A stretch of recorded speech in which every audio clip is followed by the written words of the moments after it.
ያለ እግዚአብሔር ጉልበት ካለንበት ኃጢአትን መውጣት አንችልም። አንዳንድ ጊዜ ሰይጣን ምን ሊለን ይችላል? አይ እንዲሆኝ ረክሼ ቤተክርስቲያን አልሄድም፣ እንዲሆኝ ረክሼ የጸሎት መጽሐፌን አልነካው፣ እንዲህ ባረኩበት እጄ እንዲህ በልኮ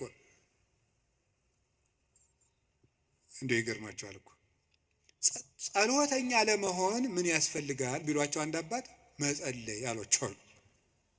ጸሎተኛ ለመሆን መፍትሄው ምንድን ነው? ንገሩኝ እንጂ መጸለይ ነው። ወደ እግዚአብሔር ቤት ለመምጣት መፍትሄው ምንድን ነው? ወደ እግዚአብሔር ቤት መምጣት በሉ እንጂ ንገሩኝ እንጂ ወደ እግዚአብሔር ቤት ለመምጣት መፍትሄው ምንድን ነው? ጥሩ ሰው ለመሆን መፍትሄው ምንድን ነው?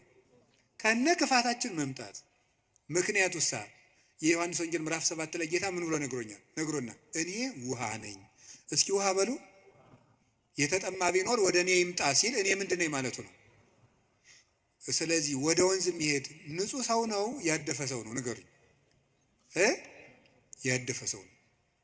እንዲያውም ካደፍን ነው ቤተክርስቲያን መምጣት ያለብን። ልንነጻ ነው የምንመጣው። ውሃ የሚቀዳ የተጠማ ሰው ነው? የጠጥቶ የጨረሰ ሰው ነው? የተጠማ ሰው።